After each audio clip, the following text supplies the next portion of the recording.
이 시대는 어쩌면 기적을 간절히 원하지도 또 구하지도 필요한 줄도 모르는 시대를 우리는 살아갑니다. 왜요?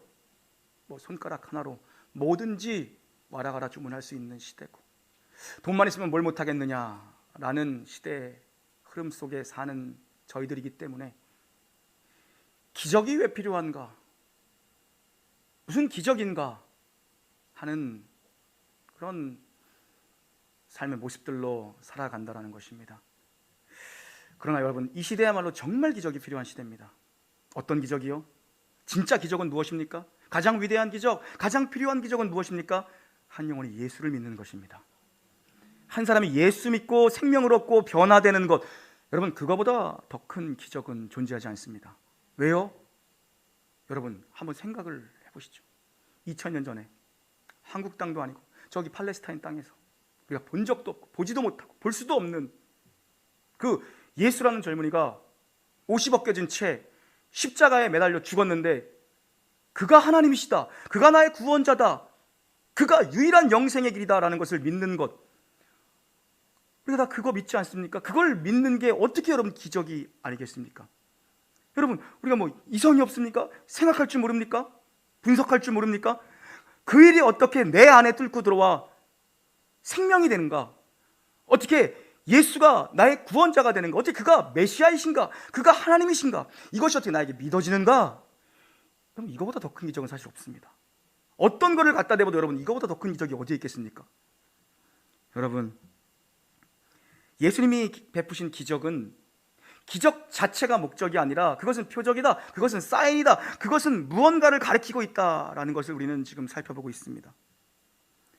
그것은 예수님을 믿게 하기, 믿음을 주기 위한, 우리로 하여금 믿게 하기 위한, 믿음을 주기 위한, 믿음의 성장을 위한 사건들입니다. 예수님이 재료로 들어 사용하신 사건들입니다. 오늘은 요한복음, 여러분, 요한복음 안에 기록된 세 번째 기적을 우리가 함께 상고해 보고자 하는 거죠. 이 기적은 예루살렘의 베데스다라는 연못에서 일어난 사건입니다. 예루살렘에서 북동쪽에 제물로 쓰일 양들이 출입하는 양문이 있고, 그 근처에 있는 연못이 베데스다라는 연못입니다. 베데스다 히브리 말입니다. 자비의 집이라는 뜻입니다. 자비로운 집, 자비의 집. 얼마나 좋은 이름입니까? 얼마나 좋은 뜻입니까? 그런데 이 자비의 집에 원근각처에서 모여든 사람들이 가득합니다. 병든 자들입니다. 맹인들입니다. 다리 저는 자들, 혈기 마른 자들이 거기 그렇게 모여 있습니다. 왜요? 전설처럼 내려오는 속설이 있는데, 이 연못에 물이 동할 때 거기에 먼저 들어가면 천사가 내려오는 것인데, 거기에 먼저 뛰어 들어가기만 하면 어떤 병이든 다 고쳐준다는 겁니다. 근거는 없습니다. 성경 어딜 찾아봐도 그런 근거는 없습니다. 그러나 그런 전설 때문에 거기에 각양의 병든 사람들이 원근각처에서 모여 베데스다 연못에 모여 있습니다. 거기서 무작정 기다리는 겁니다. 언제까지요? 물이 움직일 때까지. 오늘 그 베데스다 연못에서, 그 자비의 집에서 세 번째 표적 사건이 일어납니다. 5절과 6절 함께 봉독합니다. 시작. 거기 38해 된 예수께서 그 누운 것을 보시고 병이 벌써 오래된 줄 아시고 이르시되 내가 낫고자 하느냐. 아멘. 예수님이 찾아가십니다. 그리고 많은 이들 중에 한 영혼에게 예수님이 집중하십니다. 이게 영적 주도권입니다. 주님은 우리의 구원을 위해서, 우리를 고치시기 위해서 영적인 주도권을 가지고 찾아오십니다. 나 한 사람을 고치기 위해서, 나 한 사람에게 생명을 주시기 위해서 주님은 영적인 주도권을 가지고 찾아오시고 나를 부르십니다. 그럼 구원이란 무엇입니까? 하나님이 주도권을 가지고 나를 찾아오신 사건입니다. 하나님이 주도권을 가지고 나를 불러주신 사건이요, 하나님이 주도권을 가지고 나를 건져내신 사건이 바로 구원 사건이죠. 오늘 본문에 보니까 예수님은 그를 보셨고 또한 그를 아신다라고 말씀하십니다. 전능하신 하나님입니다. 우리가 믿는 하나님, 전능하신 하나님입니다. 그 하나님 전지하신 하나님이시죠. 그 하나님이 소망 없는 자에게 묻습니다. 내가 낫고자 하느냐. 여러분, 치유받기를 원하십니까? 내가 낫고자 하느냐고 주님이 물어오시는 거예요. 예수님 늘 질문하시지요. 왜 그러는 겁니까? 정말 본질을 깨우쳐주기 위함입니다. 그 사람 뭐 38년 동안 누워있던 거 누가 모릅니까? 거기 있던 사람들 중에 온 동네 사람들이 다 압니다. 예수님이 모르십니까? 전능하시고 전지하신 분이 모르십니까? 아니요. 근데 그분이 내가 낫고자 하느냐? 그거 당연한 말 아닙니까? 본질을 깨우치기 위한 질문입니다. 정말 병든 것이 무엇인지, 무엇이 병들었는지를 보라는 거죠. 내면의 상태를 물어보시는 겁니다. 38년 된 환자의 내면의 상태, 그를 보셨고 그를 아셨기 때문입니다. 역시나 여러분, 이 사람이 병들었어요. 예수님이 보셨고 아시는 거죠. 병들었어요. 내가 낫고 싶으냐? 네, 낫고 싶습니다. 고쳐주세요, 주님. 예수님, 낫고 싶습니다. 주님, 고쳐주세요. 한마디면 되는데, 의지하면 되는데 중간에 뭐가 많이 끼어 있습니다. 뭐가 말이 많습니다. 뭐가 복잡합니다. 지난 오랜 시간 동안 이 사람 내면의 상태가 얼마나 썩어 문드러졌는지를 지금 보여주는 거예요. 내면이 얼마나 병들었는지를 지금 보여주는 거예요. 7절 봉독합니다. 시작. 병자가 대답하되 주여, 우리 움직일 때 나를 못에 넣어주는 사람이 없어. 아멘. 물이 움직일 때에 나를 그 연못에 넣어줄 그 한 사람이 없습니다. 나보다 빠른 사람이 먼저 들어갑니다. 여러분, 이 사람이 병이 낫지 못한 진짜 이유는 뭡니까? 누가 들어줄 사람이 없어서요? 옆에 있는 사람이 너무 빨라서요? 아니요. 예수님을 만나지 못했기 때문입니다. 그래서 오늘 예수님 찾아오신 거예요. 동일합니다. 내가 회복되지 못하는 이유는 뭘까? 내가 회복되지 못하는 이유는 뭘까? 내가 묶여있는 문제로부터 자유함을 누리지 못하는 이유는 대체 뭘까? 나를 도와주는 사람이 없어서가 아닙니다. 나를 연못에 넣어줄 그 한 사람이 없어서가 아닙니다. 나보다 빠른 사람들이 문제가 되는 것도 아닙니다. 내가 예수님께 온전히 붙들려 있지 못하기 때문입니다. 내가 예수님을 만나지 못했기 때문이에요. 우리는 늘 남을 탓하고 환경을 탓하는 못된 죄성을 가지고 있습니다. 여기 여러분, 베데스다의 모순입니다. 이것이 베데스다가 가진 모순입니다. 뭡니까? 자비의 집입니다. 자비의 집이죠. 이름은 자비의 집인데 그런데 사실은 잔인한 집입니다. 한번 생각해 보자고요. 병든 사람들이 모여 있습니다. 근데 그 안에서 늘 경쟁을 해야 되는 거예요. 왜요? 빨리 들어가야 되니까. 여러분, 사실 이것이 오늘날 병든 교회의 모습일 수 있어요. 이 베데스다가요. 왜요? 교회는 다 병든 사람들이 모여 있잖아요. 교회에 아프지 않은 사람 누구 없습니다. 다 아픕니다. 여러분, 건강한 사람들은요, 지금 나가서 어디 뭐 골프장 다녀요. 여기 안 옵니다. 왜요? 그 사람들은 굳이 예수를 필요로 하지 않거든요. 예수가 없어도 즐길 게 많거든요. 자기를 믿거든요. 자기가 가진 걸 믿거든요. 우리는 다 병든 자들입니다. 교회는 병든 사람들이 모여 있습니다. 베데스다처럼요. 병든 모습이고 우리의 모습이 깨진 모습입니다. 상처난 모습이에요. 병든 모습이고 깨진 모습이에요. 그런데 이 자비의 집에 병든 사람들이 모여있는데 여기서 지금 무슨 일이 일어납니까? 나를 도와주는 자가 없다. 나보다 빨리 가는 자가 있다. 나를 밟고 지나간 사람이 있다라는 거죠. 자비의 집이 아니라 잔인한 집입니다. 거기다가 또 한번 생각해 보자고요. 이 자비의 집에 많은 병자들이 모였잖아요. 왜 이렇게 많이 나오셨어요? 근데 어떻게 많이 나오는 거 감사한데 어떡하지 나? 저 어떡하지?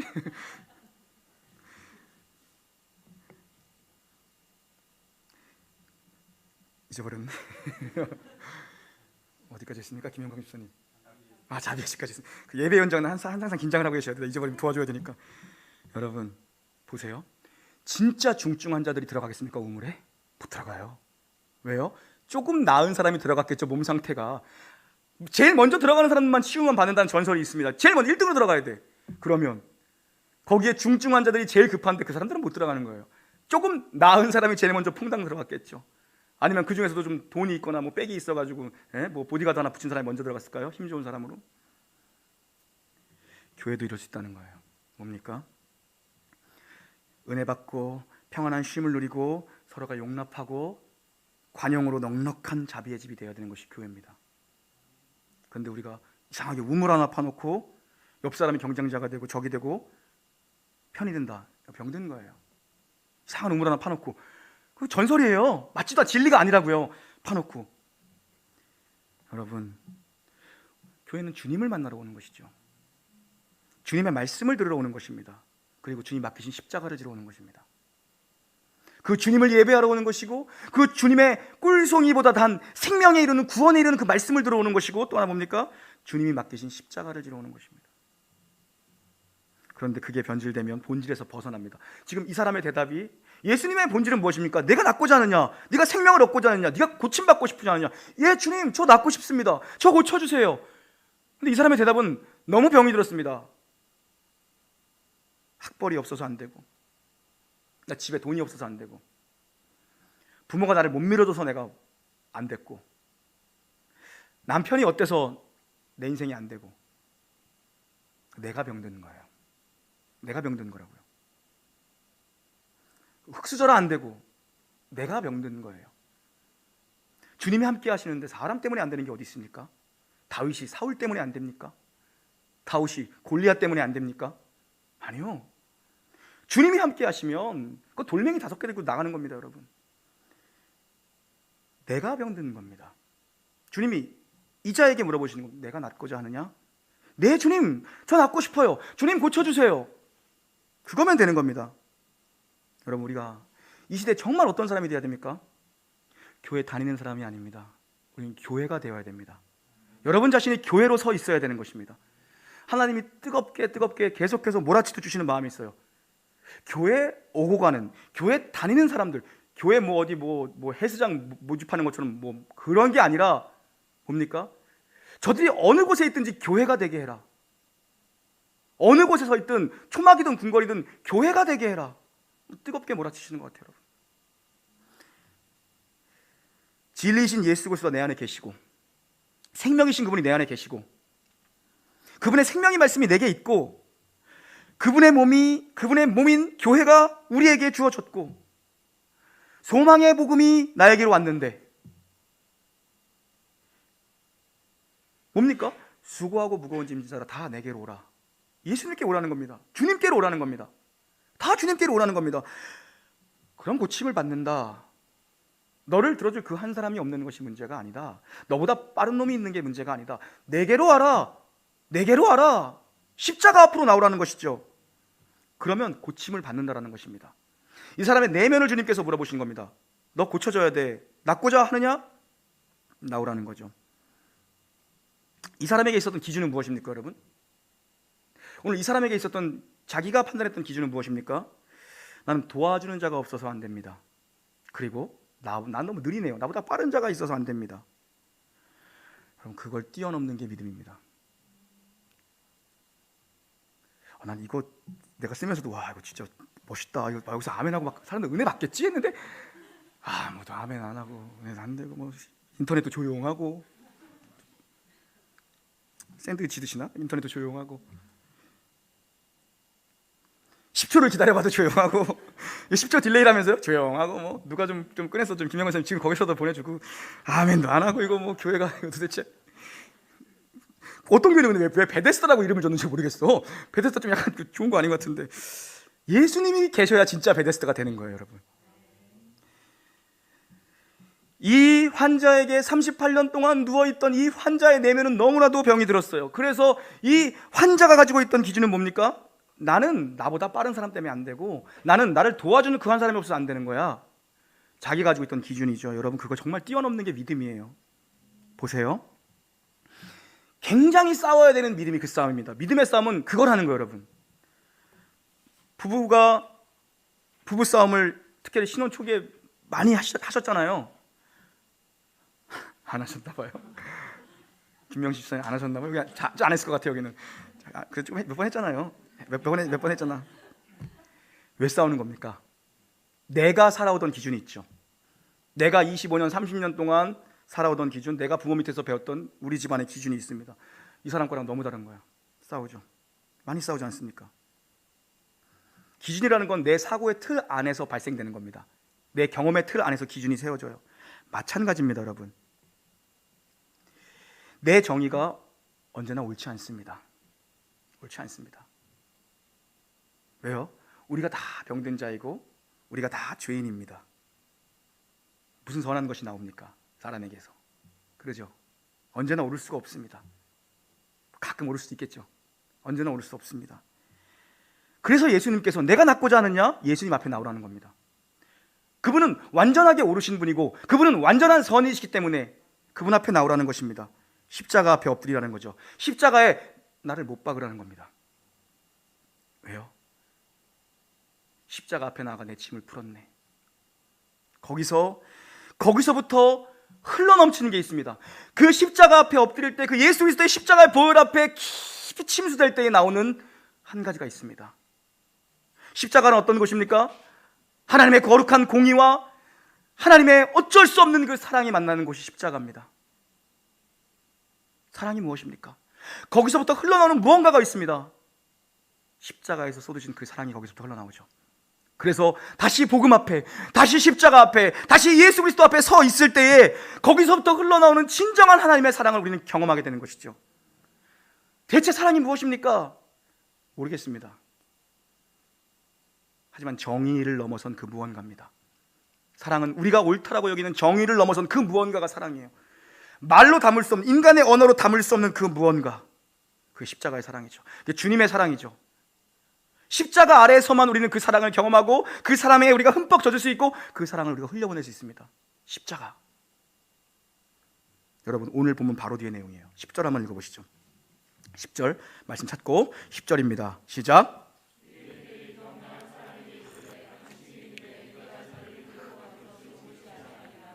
아멘. 놀라운 것을 우리는 경험합니다. 뭡니까?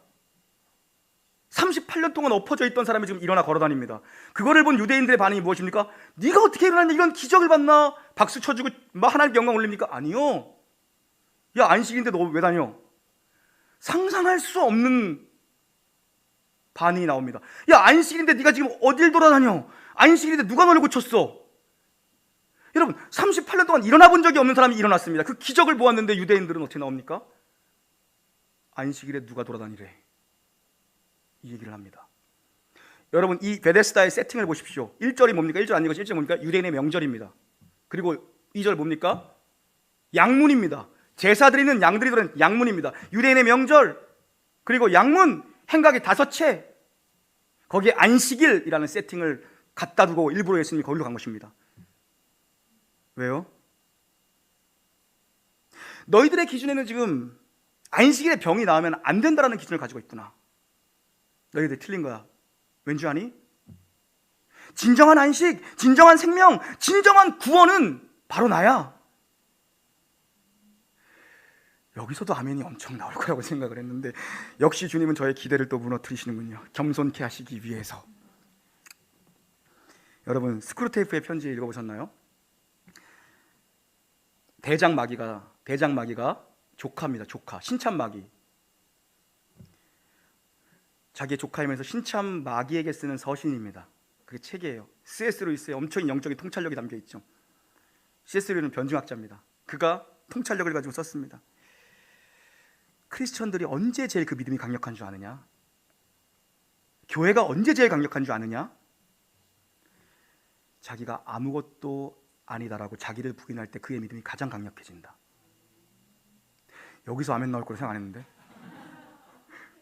여기서 어떻게 이상하네. 그러니까 C.S. 루이스 뭐 이런 사람 얘기하면 아멘이야 무조건. 담임 목사가 얘기하면 아멘 아니야. 그냥 뭐 C.S. 루이스며 뭐 찰스 펄전이며, 조나단 에드워드 뭐 갖다 대면 아멘인데 내가 이러니까 힘든 거야. 여러분 보세요. 교회 믿음이, 한 사람의 믿음이 가장 강력할 때는 언제냐? 그가 십자가 앞에 자기를 못 받고 자기를 부인할 때. 교회가 가장 강력할 때가 언제냐? 그런 사람들로 교회가 가득할 때. 십자가 앞에서 자기를 부인할 때. 그때 믿음이 가장 왕성하고 교회가 가장 파워풀하대요. 그래서 사단에게 준 전략이, 그 신참 사단에게 준 전략이 뭔지 아십니까? 그리스도인 마음속에 찾아가라. 그리고 계속해서 외치게 하라. 나는 대단한 존재야. 나는 나 정도면 괜찮은 사람이야. 내가 없으면 안 된다는 것을 계속해서 외치게 하는 겁니다. 그게 사단의 전략이에요. 여러분, 우리가 믿는데 무기력한 이유가 뭡니까? 우리의 자아가 여전히 살아있고 우리의 자존심이 여전히 살아있고 사명이고 책임이고 내 감정에 따라 던지는 거예요. 나를 위한 예수가 아니라 예수를 위한 나로 사는 게 여러분 예수를 제대로 믿는 겁니다. 다시 한번, 나를 위한 예수가 아니라 예수를 위한 나로 살아야 되는 거예요. 예수 그리스도의 피 묻은 십자가의 보혈을 다 경험하셨습니까, 여러분? 저는 우리 놀라운 게 모든 성도님들 한 영혼도 빠짐없이 제발 부디 간곡히 십자가의 보혈을 전부 다 경험한 그 보혈에 완전히 침수된 자들이라 믿고 그렇게 되기를 주님의 이름으로 완전히 축원합니다. 그런데 우리가 십자가를 경험했고 십자가 앞에 나았고 거기에 엎어진 경험들이 있는데 왜 십자가를 진다고 하면서 주님은 우리에게 분명히 나를 따라오려거든 작은 십자가를 지고 따라오라고 말씀하셨는데, 자기를 부인하고 십자가를 지고 따라오라고 말씀하셨는데 왜 우리는 자꾸 탈영병이 됩니까? 영적인 탈영병이에요. 영적인 노마드족. 여러분 왜 그런지 아세요? 답을 드릴게요. 십자가를 지기는 졌는데요, 십자가에 자기를 못 박진 않았어요. 그래서 그래요. 십자가를 지는 것 같은데 못은 박지 않아서 이 손으로 언제든지 십자가를 내가 내려놓을 수 있는 거예요. 풀어버릴 수 있는 거예요. 십자가에 못이 박힌 사람이 어떻게 십자가를 내려놓습니까, 여러분? 예수와 함께 죽은 사람이 어떻게 예수와 함께 죽은 사람이 십자가를 내려놓습니까? 천국 문에 이르도록 그 십자가를 지고 가는 겁니다. 그런데 우리는 이 십자가에 두 손을 못 박지 않은 겁니다. 제가 아직까지 후회하는 게 하나 있어요. 이상하게 그 말이 떠나가지 않아. 벌써 10년도 더 된 어떤 목사님의 말이에요. 우리 여자 목사님의 말이에요. 이상하게 그 말이 떠나가지 않아요. 한 말씀 하셨어요, 저한테. 너 기도 더 해야 된다. 너 지금 일어나면 안 돼. 기도 더 해야 돼. 제가 일어났거든요, 그냥. 너 좀만 더 기도하면 된다. 너 그럼 능력 받는다. 좀만 더 기도해라. 근데 제가 포기해버렸거든요. 아직까지도 그 말이 안 떠나가요. 그때 제 다른 삶 때문에 기도하기를 중단했어요. 모든 걸 다 포기하고 거기에 더 머물러서 더 엎어져 있었는데 그 목사님 그걸 잡았는데 제가 그냥 가버렸어요. 다른 게 더 중요한 것 같아서. 아직도 후회해요. 여러분, 왜 우리가 십자가에 자신을 못 박지 않습니까? 고통스럽기 때문이에요. 못을 박는 건 너무나도 고통스러워요. 왜요? 사랑할 수 없는 자를 사랑하는 게 십자가에 자기를 못 박는 것이고, 아직도 용서하지 못하는 사람이 있으니까 용서하지 못하는 자를 용서하는 것이 자기 자신을 십자가에 못 박는 거예요. 교회를 섬기다 보면 이유 없는 비난과 아픔과 억울함이 내게 몰려옵니다. 이유가 없어요. 그럼에도 우리가 십자가를 내려놓지 못한 이유는 뭡니까? 구주와 함께 나 죽었으니, 구주와 함께 나 죽었으니. 두 손 십자가에 못 박는 거예요. 구주와 함께 나 죽었으니.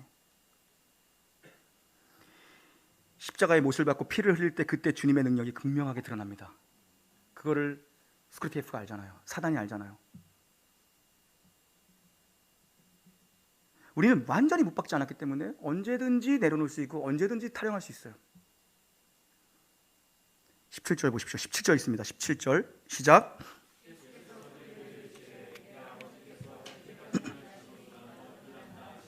아멘.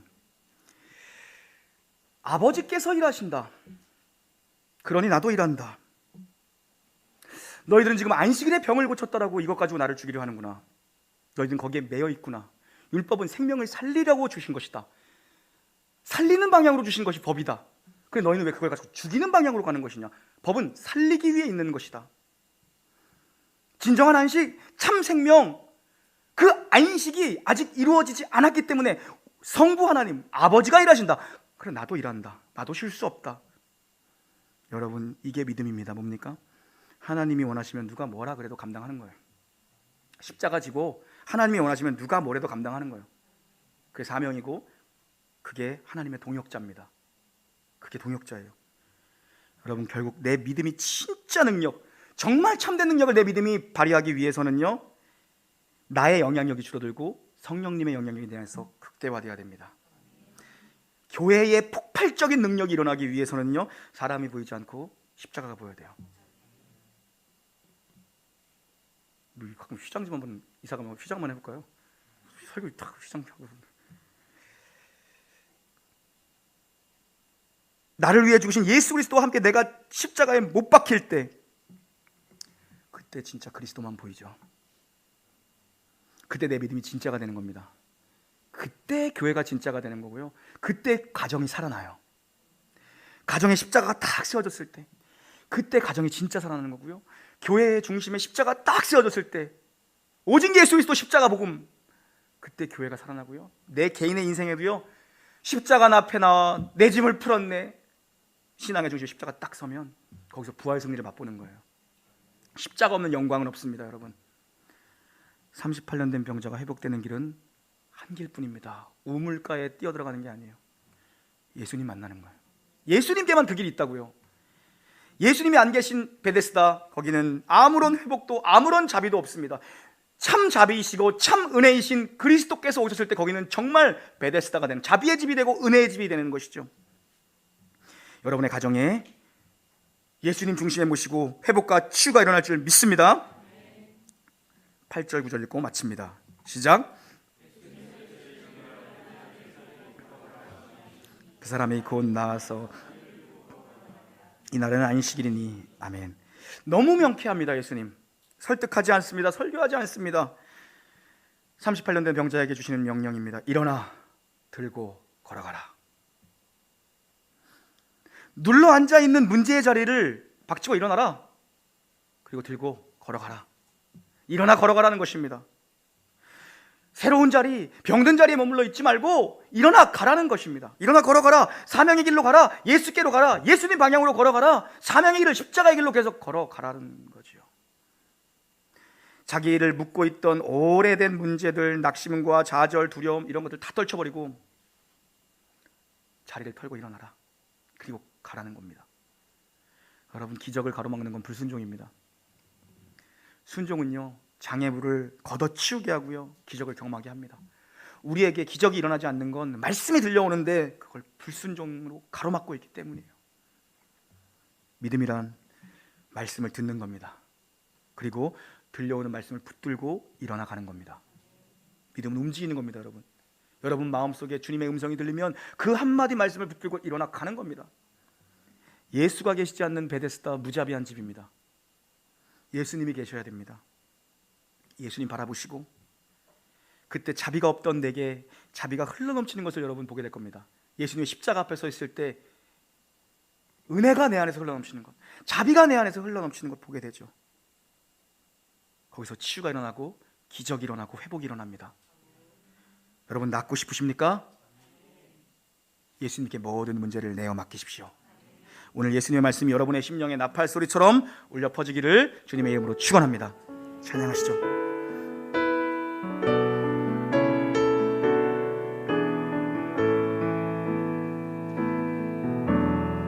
예수 나의 좋은 치료자,